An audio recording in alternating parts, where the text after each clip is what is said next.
questa poco mito, vabbè, c'è una canzone biografica, autobiografica, che parla della mia prima grande fuga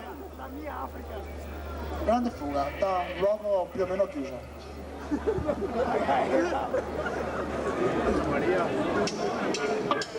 Ho comido mi chiamato Mimmi a Mocco e Mai a Mocco. Ho comido e mi chiamato Mimmi a Mocco e Mai a Mocco. Ho comido e mi chiamato Mimmi a Mocco e Mai a Mocco. Ho comido e mi chiamato Mimmi a Mocco e Mai a Mocco.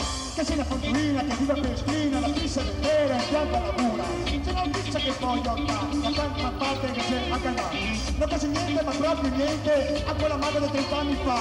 Da quando anni c'è la nave al paneggia, si caricava mezz'ora. Ho comido e mi chiamato Mimmi a Mocco e Mai a Mocco. Ho comido e mi chiamato Mimmi a Mocco e Mai a Mocco. Ho comido e mi chiamato Mimmi a Mocco e Mai a Mocco. Ho comido e mi chiamato Mimmi a Mocco e Mai a Mocco. I piedi sono attento, c'è pericoloso e si ancora.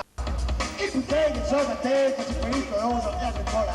I piedi sono attento, c'è pericoloso e si ancora.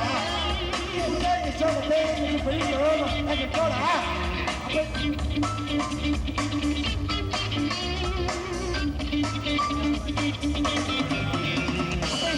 Cielo Puleo, che c'era anche a me Puleo, il collegio del piano Siani, che aveva tanto in molti cani. Un giorno decido la grande fuga e non avevo nessuna paura.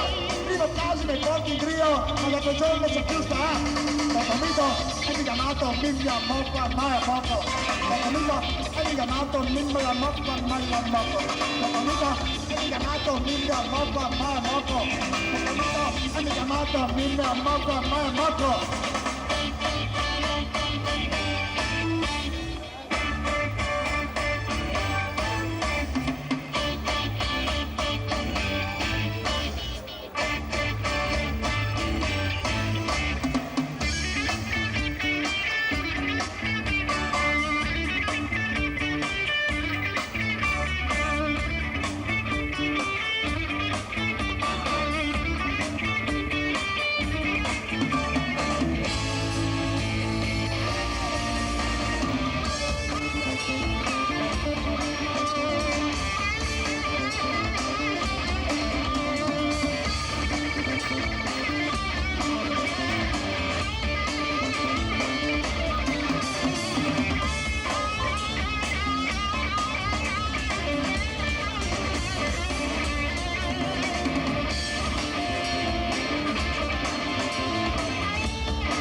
Ma distanza di anni voglio pensare Pentina mi vedevo di mattina a distanza di anni voglio pensare che c'era il mar che c'era e mi sono tornato a Marghera che c'era il mar che c'era e mi sono tornato a Marghera.